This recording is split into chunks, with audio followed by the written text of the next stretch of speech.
अस्सलाम वालेकुम। आज का जो हमारा टॉपिक है वो है understanding the basics of web development, जिसके अंदर हम देखेंगे कि वेबसाइट डेवलपमेंट होती क्या है, इसकी मार्केट में डिमांड क्यों है, कितने पार्ट्स में इसको डिवाइड किया जाता है और कौन कौन से टूल्स और टेक्नोलॉजीज़ को यूज़ करके हम कोई भी वेबसाइट को बना सकते हैं। तो टॉपिक के ऊपर जाने से पहले मैं अपना थोड़ा सा इंट्रो दे देता हूँ।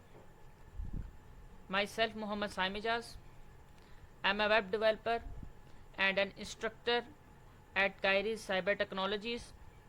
I done my BSIT in 2023. आज के जो हमारे टॉपिक्स हैं उसमें सबसे पहले आ जाता है इंट्रोडक्शन ऑफ वेबसाइट डेवलपमेंट, जिसके अंदर हम देखेंगे कि वेबसाइट डेवलपमेंट होती क्या है, उसके अंदर को कितने उसको पार्ट्स में डिवाइड किया गया है और किस तरह से वो वर्क करती है। उसके बाद हम बात करेंगे कि कौन कौन से ऐसे बिल्डिंग ब्लॉक्स हैं वेबसाइट को बनाने के लिए जिनको सीखना ज़रूरी होता है, जिसके अंदर आ जाता है HTML, CSS, जावास्क्रिप्ट। और उसके बाद हम देखेंगे कौन कौन से टूल्स को यूज़ करके हम वेबसाइट बना सकते हैं। तो सबसे पहले हम बात करते हैं अपने फर्स्ट टॉपिक के बारे में, जो कि है इंट्रोडक्शन ऑफ वेबसाइट डेवलपमेंट, जिसके अंदर आता है कि वेबसाइट डेवलपमेंट होती क्या है। देखिए, जब हम छोटे होते थे तो हमारे वालिदैन हमें एक ब्लॉक्स ला के देते थे। हम क्या करते थे, ब्लॉक्स को आपस में जोड़ के एक शेप बनाते थे, एनिमल्स की, पेट्स की या किसी की भी। तो सेम उसी तरह से वेबसाइट डेवलपमेंट भी यही चीज़ ही है। इसमें क्या होता है कि हम डिफरेंट टूल्स जो होते हैं उनको आपस में इस तरह से जोड़ते हैं कि उससे हमारे पास एक वेबसाइट बन जाती है। तो इस पूरे प्रोसेस को जोड़ने को और उसके साथ आपस में रिलेशन करने के लिए जो भी हम चीज़ें यूज़ करते हैं, इस सारे प्रोसेस को हम कहते हैं वेबसाइट डेवलपमेंट। उसके बाद इसकी इम्पोर्टेंस क्यों है आजकल, इस चीज़ के बारे में बात करते हैं। देखें, आज से पहले जो आजकल जदीद दौर चल रहा है, इससे पहले क्या होता था, हमारे पास जो बिजनेसेस थे वो लोकली थे, जिसके अंदर आ जाता था कि एक बिजनेस चल रहा है लेकिन पाकिस्तान के अंदर ही सिर्फ। अब वो चाहता है कि अगर मैंने उस आउट ऑफ कंट्री मैंने कोई चीज़ सेल करनी है या पाकिस्तान से बाहर कोई चीज़ सेल करनी है, तो उसके लिए उसको क्या करना पड़ता था, उसके लिए पहले उसको बाहर जाके अपनी मार्केटिंग करनी पड़ती थी फिज़िकली, और उसके बाद उसको वहाँ पे पहले एग्जिस्टेंस शो करवानी पड़ती थी। तो आजकल जब से इंटरनेट आया है तो इंटरनेट के थ्रू हमें ये फैसिलिटी मिली है कि कोई भी बंदा किसी जगह पर बैठ के अपनी ग्लोबल एग्जिस्टेंस क्रिएट कर सकता है। अब ग्लोबल एग्जिस्टेंस क्रिएट करने का सबसे बेस्ट वे क्या है, वेबसाइट्स। जितने भी बिजनेसेस आजकल आपको मिलेंगे उन सब की कोई ना कोई वेबसाइट ज़रूर होगी ग्लोबली। अब वेबसाइट क्या है, इसको कंसीडर कर लें कि वेबसाइट एक डिजिटल आपकी आइडेंटिटी है, जो कि आजकल जितने भी बिजनेसेस हैं उनके लिए ज़रूरी हो गई है अगर उन्होंने ग्लोबल लेवल पे वर्किंग करनी है। तो जिस तरह से बिजनेसेस बढ़ते जा रहे हैं उसी तरह से वेबसाइट डेवलपर की भी डिमांड बढ़ती जा रही है। तो इस वजह से हमारे पास आजकल वेबसाइट डेवलपमेंट काफ़ी इन डिमांड है। उसके बाद हम बात करते हैं टाइप्स ऑफ वेब डेवलपमेंट की। देखिए, वेबसाइट डेवलपमेंट को हम 3 टाइप्स में डिवाइड कर देते हैं, जिसमें पहला आता है फ्रंट एंड डेवलपमेंट, सेकंड आता है बैक एंड डेवलपमेंट और थर्ड आता है full stack development. Front end development क्या होती है, देखिए मैं आपको एक एग्जांपल के थ्रू इस चीज़ को समझाता हूँ। ये देखिए, हमारे पास ये एक स्ट्रक्चर है वेबसाइट का। इसमें हमारे पास फ्रंट एंड एक होता है जिधर यूज़र इंटरेक्ट करता है। फ्रंट एंड से मुराद ये है कि एक इंटरफेस, जिस तरह से आप कोई गूगल पे जाते हैं, google.com लिखते हैं तो आपको एक स्क्रीन सी शो होती है, उसकी एक इंटरफेस शो होता है जिसके ऊपर आप इंटरेक्ट करते हैं, जिसके अंदर फर्ज करें आपने कोई चीज़ सर्च करनी है, आपने पाकिस्तान की हिस्ट्री के बारे में कोई चीज़ सर्च करनी है, तो आप क्या करते हैं, गूगल के ऊपर एक सर्च बार दी होती है, उधर जाते हैं, उधर लिखते हैं हिस्ट्री ऑफ पाकिस्तान। तो अब जो चीज़ आपको शो हो रही होती है इसको हम कहते हैं यूज़र इंटरफेस, और इसी चीज़ को हम कहते हैं किसी भी वेबसाइट का फ्रंट एंड। उसके बाद एक होता है बैकएंड। बैकएंड क्या चीज़ होती है कि किस तरह से यूज़र से डाटा लेना है और किस तरह से उसको प्रोसेस करना है, किस तरह से उसको स्टोर करना है, ताकि अगर कोई यूज़र दोबारा से उसको एक्सेस करना चाहे तो उसको वहाँ से उठाकर दिखा दिया जाए। जैसे मैं एग्जांपल देता हूँ, देखिए हमारे पास इस वक्त सबसे ज़्यादा जो इन्फॉर्मेशन का मीडिया है, सोर्स है, वो है विकीपीडिया। अब विकीपीडिया ने जितनी भी हिस्ट्री है, जितने भी ममालिक की हिस्ट्री है, जितना भी डाटा है, वो उसने किसी जगह पर रखा हुआ है, स्टोर किया हुआ है। अब फर्ज करें मैंने कोई चीज़ सर्च करनी है, तो वो क्या करेगा, विकीपीडिया आपको स्टोर हुए हुए डाटा में से आपको लाके दिखाएगा। तो अब मैं गया गूगल पे, मैंने गूगल पे लिखा हिस्ट्री ऑफ पाकिस्तान, ठीक है, मैंने लिखा फ्रंट एंड पे। अब बैक एंड पे क्या हो रहा है, बैक एंड कहते किसे हैं। अब इसमें क्या होता है कि हमारे पास जो भी डाटा आपने लिखा होता है वो जाता है जी एक सर्वर के पास, एक कंप्यूटर के पास। वो क्या करता है, वो देखता है कि क्या इसके रिलेटेड मेरे पास कोई चीज़ स्टोर है हार्ड डिस्क में कि नहीं। अगर तो उसके पास वो चीज़ होती है तो वो आपको उसका डाटा ला के दिखा देता है। अगर वो चीज़ नहीं होती तो वो आपको बता देता है जी इसका डाटा मेरे पास मौजूद नहीं है।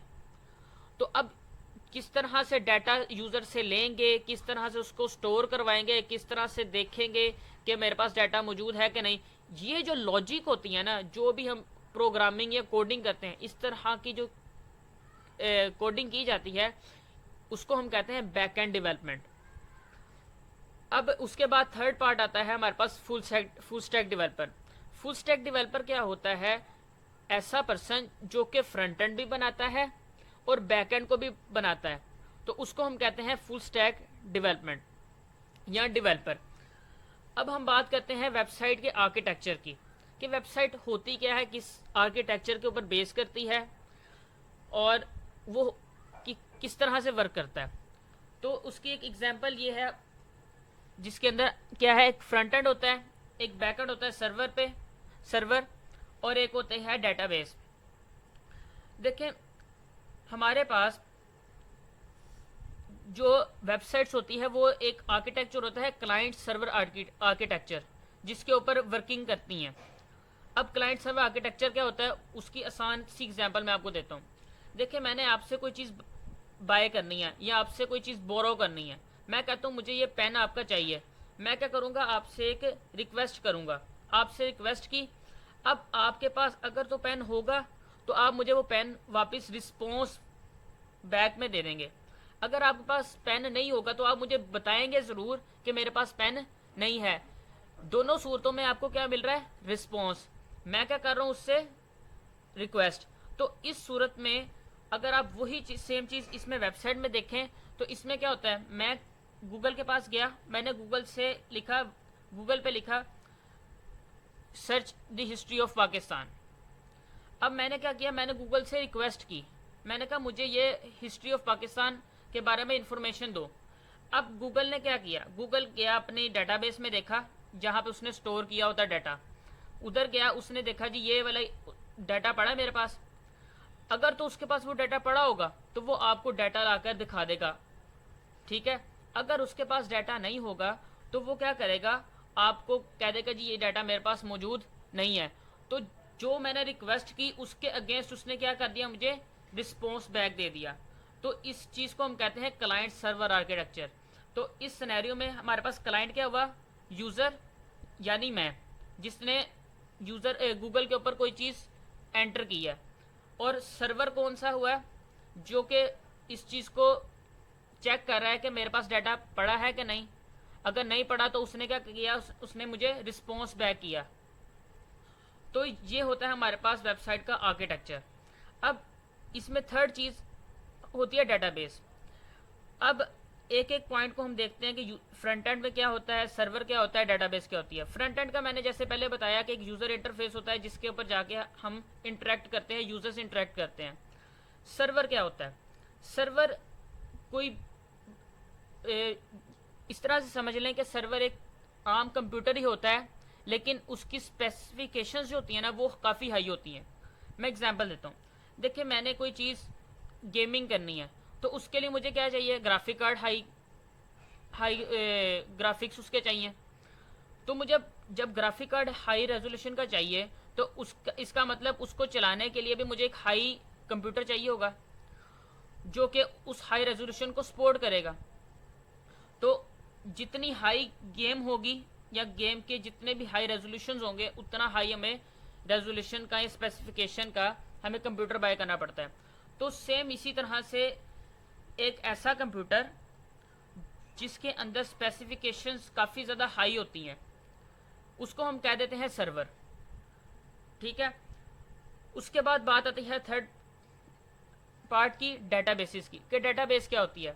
देखें, जैसे मैंने कोई मैं कोई भी चीज़ है, मैंने एक फ़ाइल बनाई कंप्यूटर के अंदर, मैं चाहता हूँ कि मैं इसको किसी जगह पे स्टोर कर दूँ। हम क्या करते हैं, हम फाइल को स्टोर कर देते हैं हार्ड डिस्क में। तो अब हार्ड डिस्क में स्टोर की है तो इसका मतलब हार्ड डिस्क हमारे पास एक ऐसा सोर्स है जहाँ पे हम कोई चीज़ स्टोर कर रहे हैं। तो इसी तरह से डेटाबेस क्या चीज़ है कि एक ऐसी जगह जहाँ पर हम अपना डाटा स्टोर करते हैं उसको हम कह देते हैं ये डेटाबेस है। अब इसमें वर्किंग कैसे होती है इसकी मैं एग्जांपल के थ्रू आपको समझाता हूँ। देखें, हर एक फेसबुक पे जाता है, अपना अकाउंट बनाता है, और जब वो अकाउंट बनाता है उसके बाद जब दोबारा से लॉगिन करता है तो उसको उसके रिलेटेड ही इंफॉर्मेशन शो होती हैं, किसी और की प्रोफाइल इंफॉर्मेशन शो नहीं होती। तो अब इसका प्रोसेस इस डायग्राम के थ्रू हम देखते हैं। देखिए, फर्ज करें हमारे पास ये यूजर्स वाला जो एरिया है, इधर हमारे पास मैंने ओपन कर लीजिए फेसबुक। अब इस पे क्या होता है हमारे पास, अब सबसे पहले मैं क्या करने जा रहा हूँ, अकाउंट क्रिएट करने जा रहा हूँ। अब अकाउंट क्रिएट करने के लिए मैं क्या किधर गया, इस यूजर्स वाले पे गया, इंटरफेस पे गया। अब इंटरफेस पे जाके मैंने अपने ईमेल और पासवर्ड एंटर किए। अब ईमेल और पासवर्ड जब मैंने एंटर किए तो वो रिक्वेस्ट गई किसके पास, सर्वर के पास। अब सर्वर ने देखना है कि क्या ये ईमेल और पासवर्ड मेरे पास पहले पड़े हुए हैं डेटाबेस में कि नहीं। अगर तो उसके पास डेटाबेस में पड़े होंगे तो वो क्या करेगा, वो आपको बता देगा जी ये आपने पहले अकाउंट बनाया हुआ है, कोई और अकाउंट बनाए, किसी और ईमेल के थ्रू बनाए। अगर तो उसके पास नहीं पड़ा होगा तो वो क्या करेगा, अकाउंट बना देगा और आपको एक न्यू स्क्रीन शो करवा देगा आपके डाटा के हिसाब से। और इसी तरह से आप देखते हैं, ये तो हो गया हमारे पास प्रोसेस कि हमने कोई अकाउंट क्रिएट किया फेसबुक के ऊपर। इसी तरह से अगर फर्ज करें मैं कहता हूँ जी मैंने अकाउंट क्रिएट किया हुआ, मैंने लॉगिन करना है अपने अकाउंट के ऊपर या अपने प्रोफाइल को लॉगिन करना है, तो इसके लिए हम क्या करते हैं, लॉगिन पेज पे जाते हैं और वो हमारे पास क्या आता है, फ्रंट एंड। जैसे ही मैं इस पर गया, मैंने अपने लॉगिन स्क्रीन के ऊपर मैंने अपने ईमेल और पासवर्ड दिया। अब वो ईमेल और पासवर्ड जब मैंने एंटर किया तो वो किसके पास रिक्वेस्ट गई, सर्वर के पास। सर्वर ने फिर रिक्वेस्ट वो देखा डेटाबेस के अंदर, क्या मेरे पास ये ईमेल और इस पासवर्ड के अकॉर्डिंग कोई डाटा पड़ा हुआ है। अगर तो उसके पास डाटा पड़ा होगा तो वो आपको क्या होगा, आपकी प्रोफाइल इधर आपके फ्रंट एंड पे शो करवा देगा। अगर तो नहीं होगा तो वो कहेगा कि ये आपने इनकरेक्ट ईमेल और पासवर्ड एंटर किया है, या तो आपका पासवर्ड एंटर सही नहीं है या फिर आपने अकाउंट नहीं सही बनाया, आपका अकाउंट नहीं बना हुआ। तो सबसे पहले आप क्या करें, अकाउंट बनाएं। तो ये प्रोसीजर होता है हमारे पास वेबसाइट के अंदर। उसके बाद अब हम बात करते हैं कि कौन कौन से बिल्डिंग ब्लॉक्स होते हैं वेबसाइट डेवलपमेंट में। सबसे पहले 3 मेन होते हैं बिल्डिंग ब्लॉक्स, जिसमें बात करते हैं हम, HTML होती है, CSS होता है, जावास्क्रिप्ट होते हैं। HTML क्या होती है, मार्कअप लैंग्वेज होती है जिसको यूज़ करके हम किसी भी वेबसाइट का स्ट्रक्चर बनाते हैं। उसके बाद CSS होती है। अब फर्ज करें मैंने कोई स्ट्रक्चर बना लिया वेबसाइट का, अब मैं चाहता हूँ मेरी वेबसाइट खूबसूरत दिखे, तो इसके लिए हमारे पास क्या चीज़ यूज़ होती है, CSS। CSS स्टैंड फॉर होता है कैस्केड स्टाइल शीट, जो कि किसी भी वेबसाइट को स्टाइल जब करना हो ना तो उसके लिए हम यूज़ करते हैं। अब उसके बाद मैं कहता हूँ जी जब मैंने वेबसाइट भी बना ली, स्ट्रक्चर बनाया, फिर उसके बाद उसको खूबसूरत कर लिया, अब मैं चाहता हूँ कि मेरे वेबसाइट के साथ यूज़र इंटरेक्ट कर सके। इंटरेक्ट का मतलब क्या है कि वेब यूज़र जैसी बटन पे क्लिक करे तो उसको ये चीज़ शो हो जाए, जैसी लॉगिन के ऊपर क्लिक करे तो उसको लॉगिन हो जाए अपने अकाउंट के अंदर। तो ये जो फंक्शनैलिटीज़ होती है ना, ये एक्शंस परफॉर्म होते हैं। तो ये फीचर लेने के लिए हम किसको यूज़ करते हैं, जावास्क्रिप्ट को। और जावास्क्रिप्ट क्या एक प्रोग्रामिंग लैंग्वेज होती है जिसके अंदर कोडिंग करके हम फंक्शंस को, या ये कह लें कि हम एक्शंस परफॉर्म करवाने की का कोड लिखते हैं। अब हम देखते हैं जी वन बाय वन HTML क्या होती है, CSS क्या होती है, जावास्क्रिप्ट क्या होती है। इसकी एक एग्जांपल है जिसमें क्या है, एक गाड़ी की मैंने एग्जांपल लिया कि हमारे पास एक गाड़ी है, उसका सिर्फ ढांचा भी है। तो ढांचा किसको कहते हैं, हम स्ट्रक्चर को। तो स्ट्रक्चर हम किस में बनाते हैं, HTML में। अब मैं ढांचे के अंदर क्या किया, मैंने गाड़ी वो कलरिंग कर दी, उसके दरवाजे लगा दिए, उसके टायर्स लगा दिए, टायर्स के ऊपर कवरिंग कर दी। तो अब ये सारी चीज़ें किसके थ्रू होती हैं, CSS के थ्रू। अब मैं चाहता हूँ जी मैंने एक गाड़ी के अंदर कोई फंक्शनैलिटी लेके आनी है, जिस तरह से गियर लगाऊं तो गाड़ी रुक जाए, रेस दूं तो गाड़ी चल जाए। अब ये जो इस टाइप की जो फंक्शनैलिटी होती है हम किसमें ये अचीव कर सकते हैं, जावास्क्रिप्ट में। तो ये थी थोड़ी सी एग्जांपल HTML CSS और जावास्क्रिप्ट का डिफरेंस देने के लिए। अब हम बात करते हैं HTML की। HTML स्टैंड्स फॉर होता है हाइपरटेक्स्ट मार्कअप लैंग्वेज। अब मार्कअप लैंग्वेज से क्या मुराद है, इस चीज़ के बारे में हम बात करते हैं। देखिए फर्ज करें हमने एक लोकेशन से दूसरे लोकेशन पे जाना है, तो हम किस चीज़ को यूज़ करते हैं, गूगल मैप्स को। आजकल गूगल मैप्स में क्या करते हैं, हम एक लोकेशन दो लोकेशंस देते हैं, एक जहाँ से आपने चलना है और जहाँ तक जाना है, वहाँ पर आप क्या करते हैं, मार्क्स लगाते हैं, मार्क्स, जिससे आपको पता चल जाती ये हमारा राउट है, इसके थ्रू हमने जाना है और इतना इसका फासला बनता है। तो इसका मतलब क्या है, जो आपके पास मार्क्स हैं वो किसी एक चीज़ को डिनोट कर रहे हैं, किसी लोकेशन को डिनोट कर रहे हैं। तो सेम इसी तरह से हमारे पास जो HTML है, इसमें क्या होते हैं, टैग्स होते हैं जो कि किसी एक स्पेसिफिक चीज़ को डिनोट करते हैं। इसको अगर मैं आपको एक और एग्जाम्पल से समझाऊं तो देखें, हमारे पास एक इंग्लिश लैंग्वेज है, उसके अंदर हर वर्ड का एक मीनिंग है। मतलब जब भी कोई ये वर्ड आएगा तो उसका मतलब ये होगा। तो सेम इसी तरह से हमारे पास टैग्स होते हैं। अब मैंने बात की हमारे पास HTML यूज़ होती है स्ट्रक्चर बनाने के लिए, तो इसका मतलब है हर टैग किसी ना किसी स्ट्रक्चर के किसी पार्ट को रिप्रेजेंट कर रहा है। एग्जाम्पल देता हूँ स्ट्रक्चर से क्या मुराद है। देखिए इधर मैंने एक फॉर्म लगाया है, ये मैंने बनाया है HTML के अंदर। देखिए इसके अंदर आपको टेक्स्ट नज़र आ रहा है, ठीक है, एक इनपुट फील्ड नज़र आ रही है जहाँ पे यूज़र अपना डाटा इंसर्ट करता है। उसके बाद एक चूज़ फाइल का एक बटन बना है जहाँ से यूज़र एक फाइल अपलोड कर सकता है। तो अब ये चीज़ें क्या है, एक स्ट्रक्चर है। अब इसमें हमारे पास मार्कअप्स की क्या वर्किंग है। देखिए अब मैंने एक वेबसाइट है, उसके अंदर क्या शो करवाना है, टेक्स्ट शो करवाना है, हेडिंग बड़ी शो करवानी है। तो इसके लिए हमारे पास एक स्पेसिफिक मार्कअप होता है जिसको हम यूज़ करते हैं हेडिंग बनाने के लिए। इसी तरह से मैंने कोई इनपुट बनानी है, तो अब इनपुट बनाने के लिए भी हमारे पास क्या होता है, एक मार्कअप यूज़ होता है जिसको हम कहते हैं टैग, जिसको यूज़ करके हम एक इनपुट फील्ड बना लेते हैं ताकि यूज़र अपना डाटा इंसर्ट कर सके। तो इस तरह से होती है हमारे पास ये HTML को, इसी वजह से हम कहते हैं मार्कअप लैंग्वेज। अच्छा जी, अब यहाँ पर भी अगर आप देखें, यहाँ पे लिखा हुआ है कि markup tags called HTML tags, ठीक है। जो मार्कअप्स होते हैं उनको हम कहते हैं HTML टैग्स। HTML टैग्स के कीवर्ड्स होते हैं। इसको अब बनाया क्या जाता है, उसका स्ट्रक्चर क्या होता है। इसमें सबसे पहले क्या होते हैं, हमारे पास एक लेस देन और ग्रेटर देन का साइन होता है, और उसके अंदर हम क्या लिखते हैं, टैग का नेम या कोई भी मार्कअप लिखते हैं जो कि किसी चीज़ को रिप्रेजेंट कर रहा होता है। जिस तरह से मैंने एक एग्जांपल यहाँ पे दी है H1 टैग की। अब इसमें क्या है, लेस देन का साइन है, ग्रेटर देन का साइन और H1 लिखा हुआ है। तो हमारे पास यहाँ से H1 जो है वो किस चीज़ को डिनोट कर रहा है कि ये हेडिंग 1 है। हमारे पास HTML में 6 तरह की हेडिंग्स होती हैं, जो कि हर एक हेडिंग का जो साइज़ होता है ना, वो एक दूसरे से डिफरेंट होता है। अगर हेडिंग 1 है तो उसका साइज सबसे बड़ा होगा, अगर हेडिंग 6 है तो उसका साइज सबसे छोटा होगा।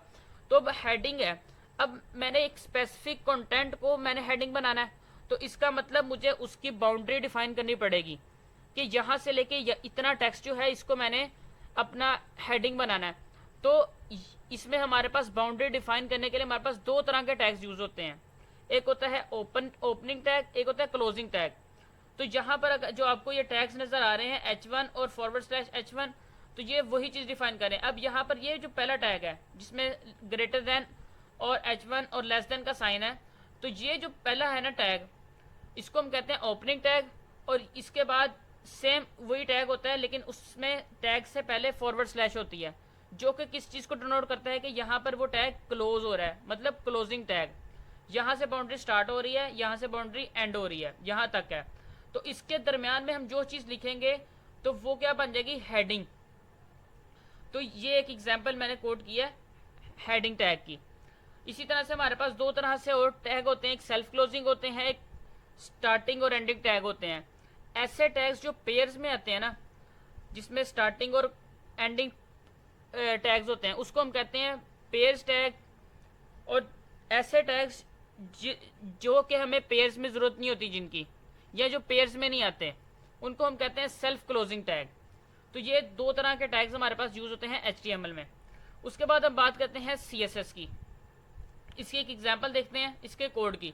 देखिए ये रजिस्ट्रेशन पेज मैंने आपको दिया है, इसकी एग्जांपल मैंने यहाँ पे दी हुई है कोड के थ्रू। देखिए हमारे पास यहाँ पर देखें मैंने रजिस्टर लिखा हुआ है, रजिस्टर को मैंने एक H1 टैग के अंदर लिखा हुआ है। तो यहाँ पर जो H1 टैग है, देखिए इसमें दो चीज़ें आ रही हैं, एक ओपनिंग पॉइंट है, एक क्लोजिंग पॉइंट है। तो इसका मतलब क्या है, H1 हमारे पास पेयर टैग्स में आता है, ठीक है। इसी तरह से अगर आप देखें HR है, अब HR का कोई क्लोजिंग एंड नहीं है, HR यूज करते हैं हम एक लाइन लगाने के लिए। तो यहाँ पर HR हमारे पास क्या है, सेल्फ क्लोजिंग टैग है। तो ये एक छोटी सी एग्जांपल थी रजिस्ट्रेशन पेज की, उसका HTML का कोड है। उसके बाद हम बात करते हैं HTML के अंदर टैग्स क्या होते हैं, एलिमेंट्स क्या होते हैं, एट्रीब्यूट्स क्या होते हैं। देखिए टैग्स और एलिमेंट्स में सिर्फ डिफरेंस थोड़ा सा है। कोई भी जितने भी हमारे पास HTML में मार्कअप्स है ना, उनको हम कहते हैं टैग्स, जबकि हर टैग को हम एलिमेंट नहीं कह सकते। अब ऐसे टैग्स जिसके दरमियान में हम कोई कंटेंट ऐड करते हैं तो उसको हम कहते हैं HTML एलिमेंट्स।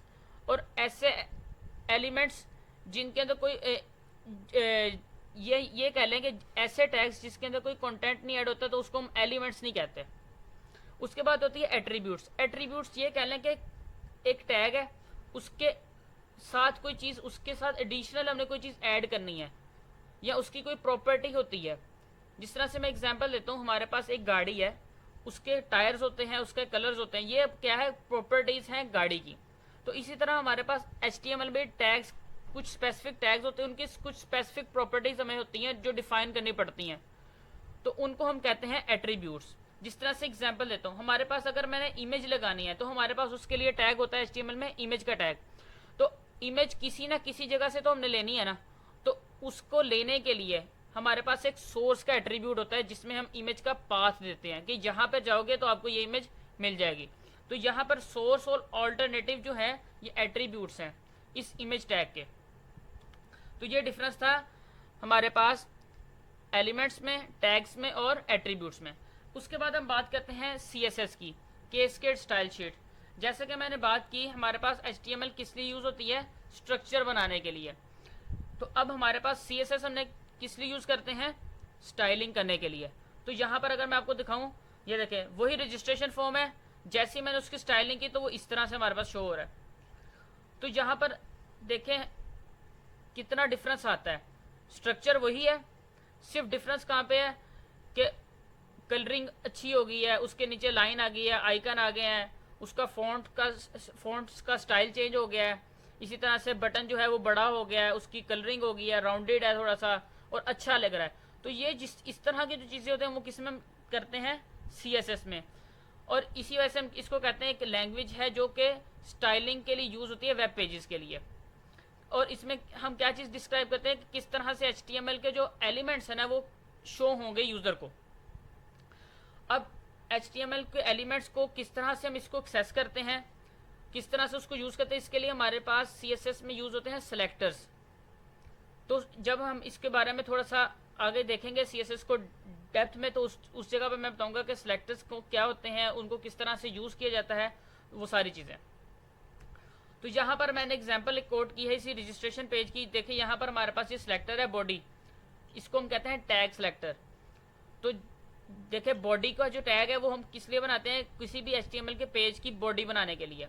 तो अब मैंने बॉडी के अंदर मैंने क्या किया, फॉन्ट फैमिली डिफाइन किया। फॉन्ट फैमिली जो आपको अभी फॉन्ट की जो स्टाइलिंग है वो चेंज लग रही है ना, वो किस वजह से है, फॉन्ट फैमिली एट्रीब्यूट की वजह से, या इसकी प्रॉपर्टी की वजह से।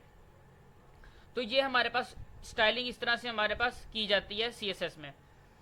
उसके बाद हम बात करते हैं स्टाइलिंग 3 तरह से ऐड की जाती है CSS में, जिसमें से हमारे पास आती है एक इनलाइन स्टाइलिंग, इंटरनल स्टाइलिंग और एक्सटर्नल स्टाइलिंग। इनलाइन स्टाइलिंग से मुराद क्या है कि आप एक टैग बनाते हैं और उसी के ओपनिंग टैग में, ओपनिंग एंड में आप एक स्टाइल का एट्रीब्यूट यूज करते हैं और उसमें स्टाइलिंग लिखते हैं।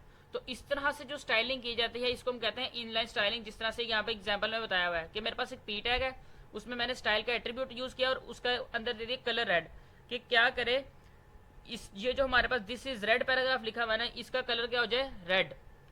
इसी तरह से दूसरी टाइप होती है इंटरनल स्टाइलिंग। देखिए मैंने एक HTML का पेज बनाया, अब मैं चाहता हूँ उस पेज के अंदर ही मैं एक स्टाइलिंग बनाऊं। तो उसके लिए मैं क्या करता हूँ, HTML के हेड में एक स्टाइल का टैग बनाता हूँ और उसके अंदर स्टाइलिंग को यूज करता हूँ। जिस तरह से यहाँ पर एक एग्जाम्पल में देखें, यहाँ पर मैंने हेड टैग बनाया, उसमें स्टाइल का एक टैग यूज किया और उसके अंदर मैंने पी सिलेक्टर लिया है। अब पी से सिलेक्टर से मुराद क्या है, पैराग्राफ, और उसका कलर मैंने क्या कर दिया, ब्लू। तो इस तरह से जो स्टाइलिंग हम अप्लाई करते हैं उसको कहते हैं हम इंटरनल स्टाइलिंग। इसी तरह से एक होती है एक्सटर्नल स्टाइलिंग। एक्सटर्नल स्टाइलिंग के लिए हम क्या करते हैं, एक अलग से फाइल बनाते हैं, ठीक है, जिसमें हम सारी की सारी स्टाइलिंग करते हैं। तो अब HTML की फाइल हमारे पास अलहदा होती है, स्टाइलिंग की फाइल अलहदा होती है। तो अब हमने उन दोनों को अटैच करना होता है। अटैच करने के लिए हमारे पास क्या चीज़ यूज होती है, लिंक। तो हम क्या करते हैं, हेड के अंदर HTML के जब हम कोई पेज बनाते हैं तो उसके अंदर हेड मिलता है, हेड के अंदर हम क्या करते हैं, एक लिंक का टैग लगाते हैं और उसके अंदर उसका रेफरेंस ऐड कर देते हैं कि यहाँ से स्टाइलिंग आपने यूज करनी है। तो उसकी आप एग्जांपल यहाँ पे देख सकते हैं, हेड का टैग है, लिंक है, उसका रेफरेंस रिलेशन दिया हुआ है कि स्टाइल शीट है, और उसके साथ हमने उसका रेफरेंस दिया है। HREF का मतलब होता है हाइपर रेफरेंस, कि यहाँ से जाके आपने ये स्टाइलिंग लोड करनी है। तो ये थी डिफरेंट वे से हम CSS को यूज़ कर सकते हैं अपने वेबसाइट के अंदर। उसके बाद ये कुछ एग्जांपल्स उसकी मैंने बताई हुई हैं। उसके बाद बात आती है जावास्क्रिप्ट की। जावास्क्रिप्ट क्या है, जैसे मैंने बात की कि मैंने कोई फंक्शनैलिटी ऐड करनी है तो वो चीज़ हम किसके थ्रू कर सकते हैं, जावास्क्रिप्ट। अब जावास्क्रिप्ट होती क्या है, जावास्क्रिप्ट एक प्रोग्रामिंग लैंग्वेज है। अब प्रोग्रामिंग लैंग्वेज किसे कहा जाता है, देखिए दो तरह की लैंग्वेजेस होती है, एक होती है हाई लेवल लैंग्वेज, एक होती है लो लेवल लैंग्वेज। अब हाई लेवल और लो लेवल लैंग्वेज में क्या क्या फ़र्क है, देखें मैं एग्जांपल देता हूँ। देखिए हम आजकल आसानी से कौन सी लैंग्वेज अंडरस्टैंड कर सकते हैं, इंग्लिश, ठीक है। हम उसको रीड भी कर सकते हैं, बोल भी सकते हैं और समझ भी सकते हैं। अब जो कंप्यूटर है हमारे पास, वो क्या होता है, वो कौन सी लैंग्वेज समझता है, 0-1 बाइनरी लैंग्वेज।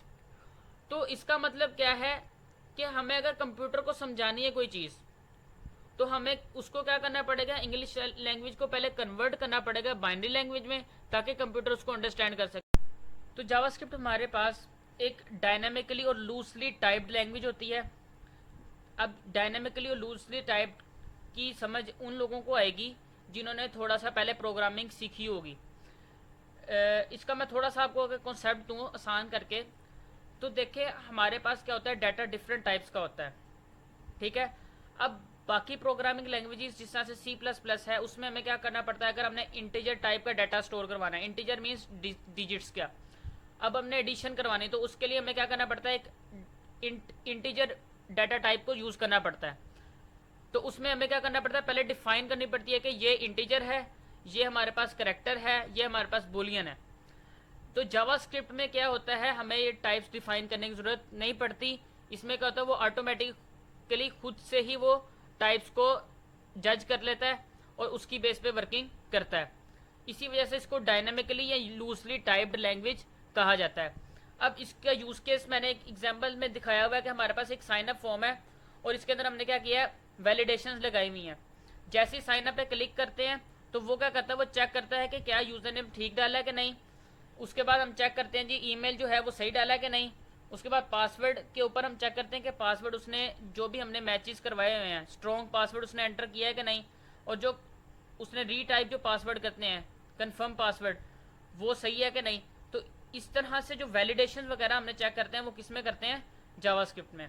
तो जिस तरह से हमने CSS को यूज़ किया 3 टाइप्स के थ्रू, इनलाइन, इंटरनल और एक्सटर्नल, इसी तरह से जावास्क्रिप्ट को भी हम 2 तरह से यूज़ कर सकते हैं अपनी वेबसाइट के अंदर।